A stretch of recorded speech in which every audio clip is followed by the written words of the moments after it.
This is one of the Yes. amazing things about having a coach or a mentor or somebody in your life who believes in you, even when you don't believe in yourself. And it's one of the things I tell my clients all the time is I have ability, and you have this too, to see you beyond your limiting beliefs, to see you beyond what you believe about yourself right now and what's possible for you. And if you want that, if you want to go after that, you have my full support.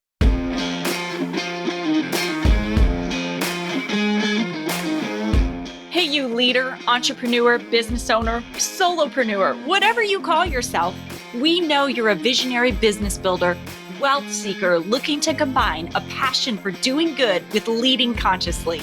It's time to shift from a traditional focus of pure wealth accumulation to one that integrates well-being and fulfillment. This is the Conscious Edge podcast, and I'm Alicia St. Germain, entrepreneur and coach. Along with my friend and wellness advocate, Jonathan Duggar, we're diving into what it means to embody radical self-acceptance while still evolving to lead with compassion and kindness. We're sharing our own experiences and expertise as we unpack imposter syndrome, perfectionism, procrastination, and all the other things that lead to burnout and keep you from experiencing pure joy, business growth, and maximum impact. This is a safe and supportive space to explore what it means to be a human creating wealth and building a business. You're here for a purpose, and it's time to shine your light. So here we go. So I thought it would be fun today if we actually dig in, Jonathan, a little bit more into your wealth journey, because I know in previous episodes we mentioned a little bit about your background, but you should be easily 105 years old for all of the things that you've done. Maybe I am. Like on paper. Really. So many things. And I met you a long time ago. How long? Probably 25 years ago. It may have been 25 years ago, close to. Wow. How is that even possible? I know. It's crazy. And we were fast friends. Just like, it's like our souls were connected. Just like you were so familiar and so easy, and we laughed so easily together, and just like, you became kind of family I chose, and you're like a big brother to me. So you have guided my journey and been a part of it all the way, and a mentor for me, really. And I just thought it would be very cool for people to know a little bit more about you and your experience, and maybe some of the things that you've learned along the way in creating wealth for yourself. So I would just love to dig into that, if that's cool with you. Sure. And thank you for the kind words. You just about made me cry, which I don't need to do because I already have a cold. And yeah, that would only make it worse. So you started out called to the health profession, right? I think I've always wanted to be involved in something that was healing related. Even as a kid, I thought for a long time I was going to be a veterinarian. And it was part of the Scouts. I actually worked in a vet office for a little while, and I did a lot of volunteer work, and I loved working with the animals, but I found it very challenging. So I decided that probably wasn't a direction I was going to go.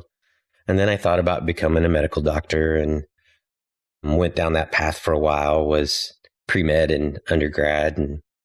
But I took a psychology class my freshman year of college.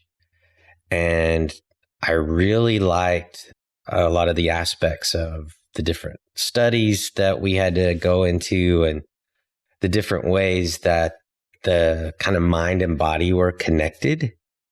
And I had already had that sort of belief system and that upbringing. I have some Native American roots with a great grandmother that was a native healer, and kind of brought into that early on as using nature-based medicine as a way to help and to heal. And so the whole idea of mind and body connection, how the mind controls the body and how that's related to health and wellness. So it took me down more of the path related to psychology, but psychology on the side of being a well person, being wholly healthy person. So you're like so many of us, right? Because I used to be a respiratory therapist. Like we're all in the like this caring, helping fields. Mm-hmm. So how long, I'm just curious, you were in clinical practice. How long were you in clinical practice and when did you make the jump to entrepreneurship? I do not know that I can tell you exactly how long. Between 5 and 10 years in direct caregiving and in clinical settings for at least probably 5 to 7 years. And I don't want to dismiss that part of my background or training by any means, because I really enjoyed what I did. I loved various roles that I was in. The last role that I was in, though, I was the clinical director of a senior services company and had multiple inpatient and outpatient facilities under my management, I guess. I was a clinical director. And I loved my staff. I loved the work that we did. But we had to deal a lot with government bureaucracy of health management and third-party healthcare, and dealing with health management companies and healthcare management companies. That's my version of hell. I was on the phone some days, 8 hours, trying to get services approved or a patient approved for more days. And that's not what I signed up for. That's not why I went through all the education and all the training that I did. So I just started looking for different ways to be able to still pursue helping people that weren't so dictated by that sort of bureaucracy. Yeah. And I'm not trying to open a can of worms related to that, but it's so many people. I know there are so many listeners who relate to that, because it's like you're in something that you think you're going to want to do, and then you get into it. It's not what you thought, or you don't find the fulfillment that you were looking for. You feel like your hands are tied. I know for me, I did not spend that long in respiratory therapy. I'm very grateful for the education because it gave me a lot of independence right out of college, that some of my friends struggled to find jobs with the kinds of degrees that they had. And I just had a very tangible degree that I could immediately have a lot of independence. And I also didn't have the ability to treat patients the way that I knew would be helpful.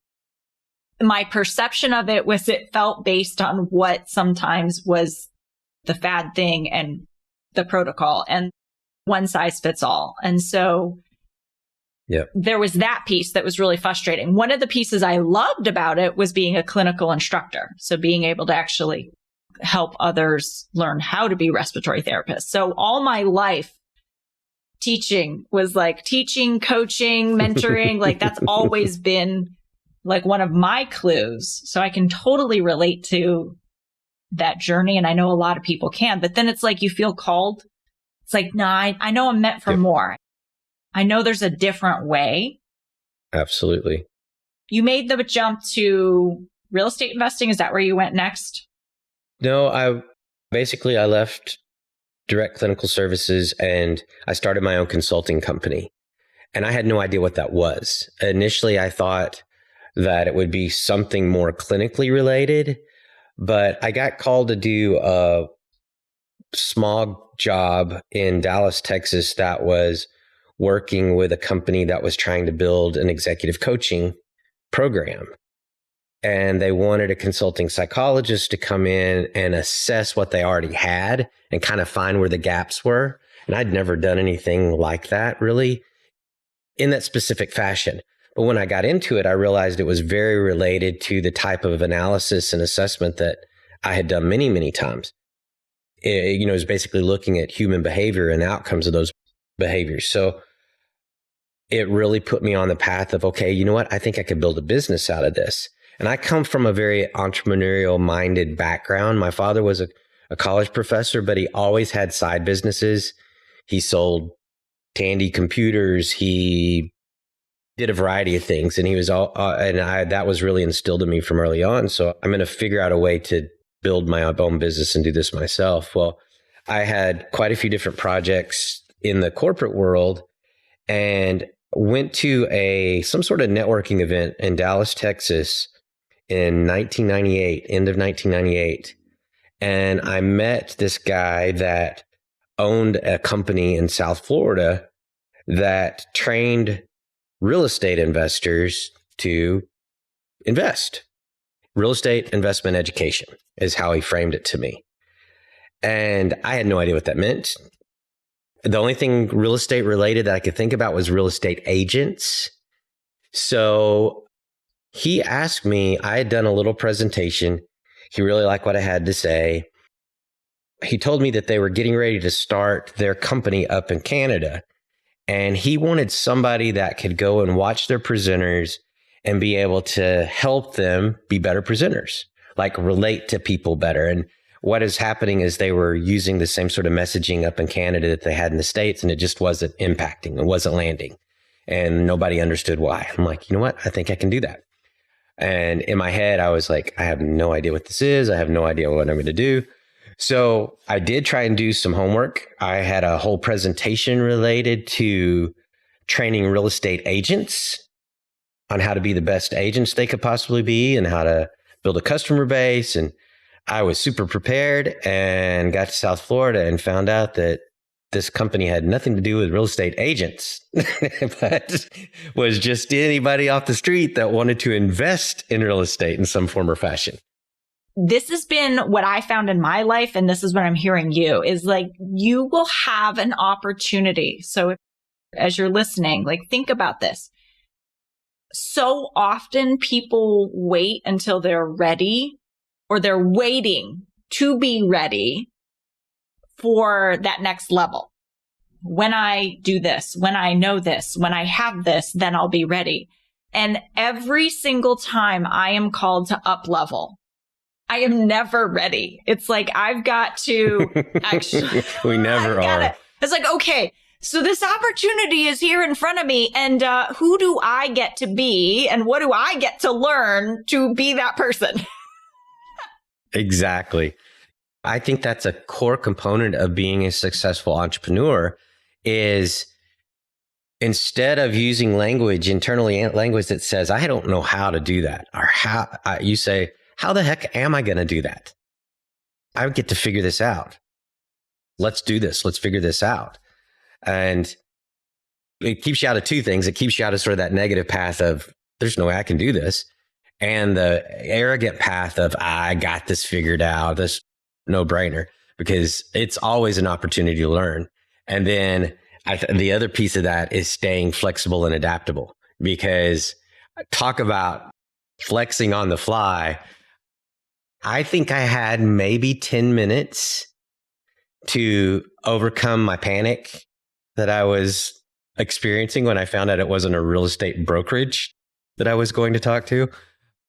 Being flexible and adaptable and owning the fact I told everybody that story. I was in front of this group of salespeople and the owner of the company and the CFO and the head of legal was in there. And I just told them exactly. It's like, you guys, I thought I came in here super prepared and just figured out that you have nothing to do with selling real estate as a brokerage or agency, and you guys at the table are not real estate agents. And I had one agent in that group who's like, well, I am, but I don't do that anymore. It's like, but they all thought it was hilarious, and it's good for me to be able to laugh at myself too. That's how you and I ended up meeting. Yes. And so we did the trainer, and I was training later on. I remember some instances, but the time I remember like interacting with you, like really solidifying our friendship was at this train the trainer situation. And like we were practicing our intros and like how we were going to introduce ourselves in front of people. And so I got up and I did my introduction, and you're like, yeah, good job, way to go. And at the time, my mom was working with us too. And so I was like didn't know you super well. And like me, perfectionist, was disappointed. Do you remember this? Yes. Oh, distinctly. Disappointed that I did not get any constructive criticism. It was like, good job. And you're like, no, really, like, good job. You can just be good. Own it. You did awesome. And that was my biggest challenge, right? So I had a big mismatch on my worthiness between what I was doing and how I was showing up and what other people perceived of me and believed of me and versus how I felt about myself. And so I was like, criticize me. It's got to be bad, right? But that was really where we first had our bond. That's what I remember starting the whole thing. I don't know if I've ever told you this. I actually I have those notes from that Train the Trainer still, and I found them in my recent move. And one of the things I wrote on yours, because I did notes and I had to give notes and feedback to the company afterwards too. And one of the things I put next to yours with an asterisk next to it is so much untapped potential. This girl is going places. Exclamation point, exclamation point. And so even at that point in time, I knew that you had the big time in front of you. Thank you.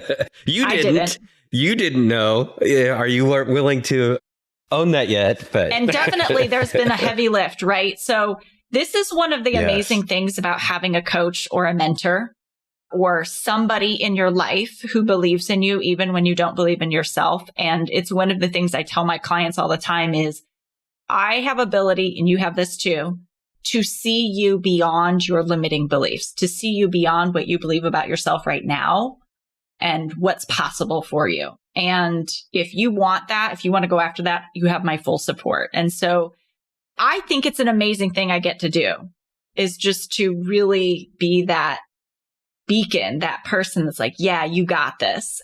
And you've always been that person for me. And I always like, I don't know what he sees in me, but now I do. I'm starting to see it. But okay, so now you go into real estate because you're now part of the company, you're learning, you start. Right. So I had been there about a year doing consulting work and train the trainer type work, sales coaching, leadership development stuff. And I was still not in real estate myself, but I had listened to these sales presentations related to their training over and over again. And I got to meet some students that had real success testimonials. I've met people like you and like your mom. And one of the things, it was actually, I met a dentist who he and his wife were heavily involved in medical missions in Mexico. And I just asked him, I'm like, you obviously are a successful dentist. Why are you doing real estate? And he's like, so I don't have to do dentistry. I'm like, you don't like dentistry? He's like, no, you don't understand. It's like, I love what I do because I just want to give it away though. I want to do it for free in Mexico. So he said, real estate is my pension. Mission work is my passion. I remember just like tearing up. I was like, oh my God, that landed so hard. And so I was like, okay, maybe I need to look at real estate. Yeah. So I started, one of the advantages of being able to work with this company was I was able to take the trainings. So I took there was only a few trainings at that time. And I took everything that they had and ended up starting with single family homes, bought some single family homes to fix and flip and did that over and over again. And that was my primary approach until several years later. But I want to go back for 1 second because this is literally what you're speaking of was like the clue, like throughout your life.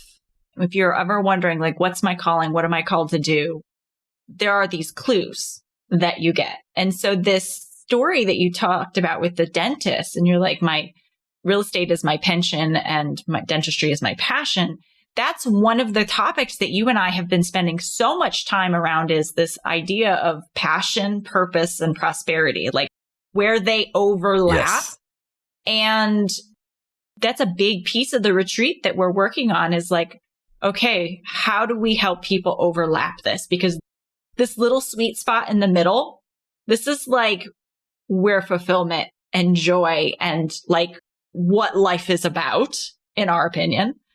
And so I think that's cool to share that piece, that story, because that's one of those clues that has led us to this moment and to what we're doing now together, which is so awesome. Well, and it's such a perfect example of something so simple is just something that I never applied to myself. It's like, oh, wow, that's what I want to do. And I can do that. And I remember thinking at the time, it's like, why haven't I already pulled the trigger? Why haven't I already been going down that path? And so the quick answer is I wasn't ready at that point. The universe was providing that at the time I needed it. But cut forward several years after doing many, many flips and doing okay. And I had some rental properties at that point. I had a small apartment building. I built a development company to do new builds. And I was working mostly in the Atlanta market. And I had a good friend that was one of the heads of the local Atlanta RIA and the real estate investor group in Atlanta. And it was at that time one of the largest in the country. It may still be. And he's an attorney, a prominent attorney in Atlanta, and helped run the real estate investor group there. And he invested in mobile home parks. And I always made fun of him. It's like, yeah, dealing with a trailer trash, and not to be derogatory or anything, but just I come from Arkansas, and there's a lot of mobile home parks in Arkansas. And some of them are not such great places to live. And not all of them, but in my head, I totally bought into the myth and stereotype. So a mobile home park was a place you had to live, not a place you wanted to live. So that was not on my radar as a thing to invest in. Well, he and I got to be pretty good friends, and he was going to a training in Tampa, Florida. And he invited me along, and he said, one thing you need to know, it's on mobile homes. And he's like, I want to bring this back to the real estate investment group because we have so many newbies. We have so many people just getting started. And I want you to learn this with me because I want us to come back and train people on how to start with one mobile home, because they could do that for sometimes no money, but maybe $5,000 out of pocket or $10,000 out of pocket instead of $150,000 or mortgaging or their house to be able to do their first deal or whatever. And I'm like, well, I'll go with you, but it's not something I have any interest in doing for myself. And it's like, but I'll help you build the training, whatever you want to do. And he said, okay, he said, this guy we're going to is like the master in this area. His name's Lonnie Scruggs. He's written books. He started this training years ago. And he's like, you're going to be convinced. And he goes, and if you're not, then I'll pay for you to go fishing, because I love to fish, and deep sea fishing is something I've only done a few times, but at that point, he knew this. And he's like, if you're not convinced by the end of the first day, it was a 3-day training, you can check out and go fishing. I'll pay for it. And so in my head, I'm like, oh, free fishing trip. Here I go. So by noon on the first day, not only was I convinced, I was already on board to buy 4 homes in the Tampa market. So a little bit of some impulse control issues there, maybe, but when I know, I know. It jumped off into a whole niche for you, really. And I will never forget. Absolutely. And I will keep it just brief, but like flying next to you on that plane in first class. And I look over, like we both got upgraded, right? I think it might have been to Las Vegas or something for a conference or something. And I was like, okay, why mobile homes? Like, sell me on it. And you did. And so then I started as well with a single mobile home. I converted you. With a single mobile home. And so very briefly, like, what has that journey been like? Amazing. Starting with single homes, leveraging that into owning my first park that I bought those homes in Tampa, owning multiple parks all over the country over the years. That the whole shift for me was pretty dramatic, and I'm still learning after all these years of doing this. You know, manufactured housing is an area that's very economically tolerant and resistant, and it really is an opportunity to give back and to create work in an environment where people have a pride of ownership in situations where they never thought they'd own anything. I know you've seen that directly with homes you've done and being able to be the bank for people. There's so much myth and stereotype built around the industry that It does keep a lot of people from entering that market, but it has gotten a lot more prominent though. It's harder to find good deals these days because of that. There's a lot more players in that market area now, but it is something that I'm still passionate about. So yes, real estate is my pension, but I can get pretty passionate about it as well. So definitely is one of my investing streams, not my only one, but definitely one of my primary ones still. And maybe at some point we'll do a whole section on mobile home investing. I really got into it because, and I often talk about that was the part for me that there was a lot of heart, and it was like working with, and I really took the time to coach my people and to have a relationship with my people who were buying their homes and coaching them through thinking differently about what it means to pay our bills, what it means to be on time, what it means to take care of our home. That's just how I chose to run my business. You know, there's a lot available in real estate, and there's a lot of different ways to do it, depending on your personality and what's important to you. For me, I believe in kindness, and I believe in loving people even at their worst. And I believe in people's potential. And so that's how I worked with my buyers of the mobile homes. And so I think that really you and I resonate there. I learned it. I learned that was possible from you. So I think that's really cool. So now, as far as your wealth journey goes, right? So there's the financial wealth piece, and also you've brought a lot of health aspects into what it means to be wealthy too. And the work that you're doing with consulting, like what kind of consulting and things are you doing now? There's a big range in there, but more in the wellness realm or the holistic health realm. I work with a lot of Western-based medicine clinics and some chiropractic clinics that want to transition more to a wellness model. And one of the key areas I help focus on is pain management and pain control using plant-based medicine or nature-based medicine as opposed to opioids, and also helping people that have an addiction to opiates to put that behind them and transition to plant-based medicine care.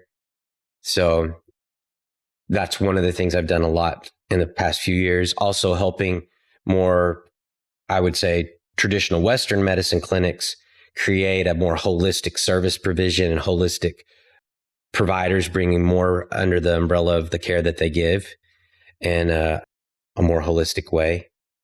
And then there's a range of other things from a consulting aspect that I still do in corporate settings: strategic planning, leadership development, needs assessment, job task analysis, lots of different things like that. But I would say, I told you all at the beginning, the amount of things this man has done, he should be like 90, 105, right? But old soul, like for sure.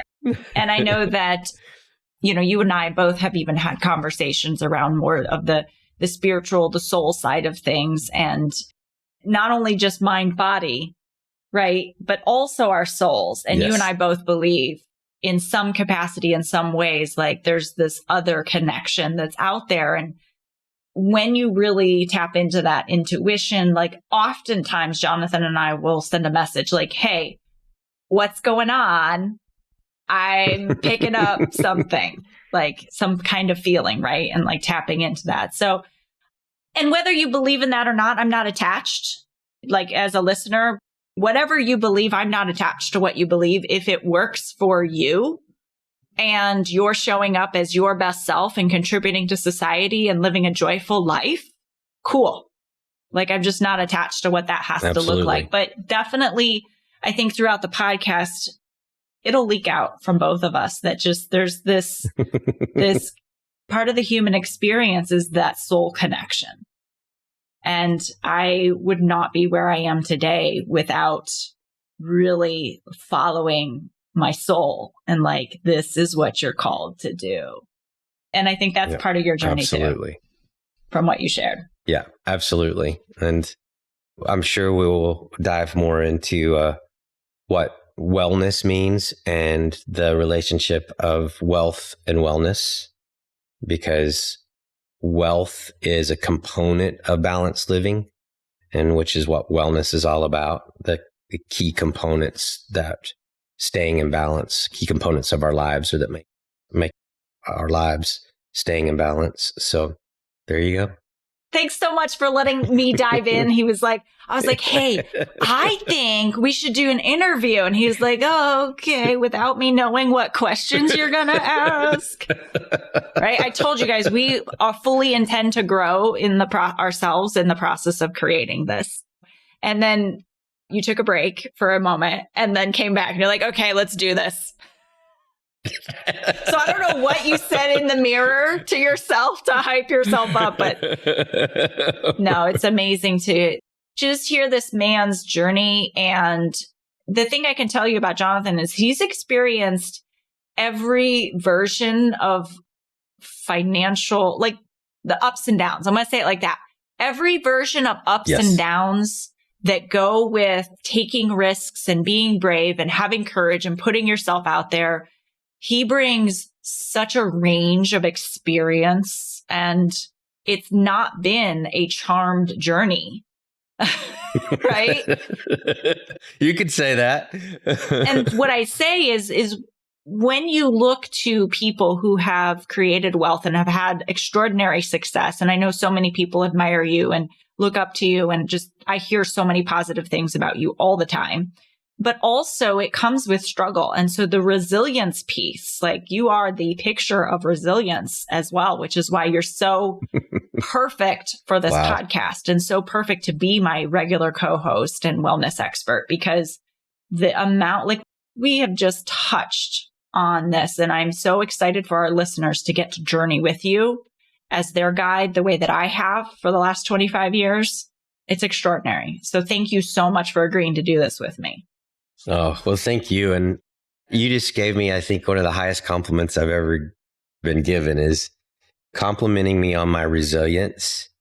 That has such impact for me because I don't tend to think in those terms, but I see it in other people and I don't often acknowledge it in myself. But I see it as a very key component of being successful and being healthy, being truly well.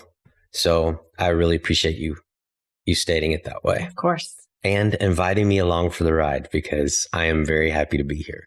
Of course. And if you have any dire questions or things that you would love us to dive into, make sure you send an email to hello@consciousedge.com. We will take that into consideration for future shows that we're going to do or future episodes we're going to do. So with that being said, I will send you love. And be well, everybody. Thanks for listening to the Conscious Edge podcast. Make sure you subscribe and take a moment to be kind and share this episode with someone you care about. Leave a review to help us bring more compassionate leaders building businesses and creating wealth to the table. And for show notes, head over to consciousedge.com/podcast.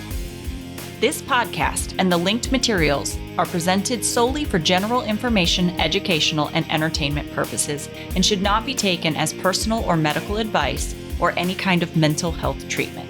Please consult a medical or mental health professional if you feel you need such services.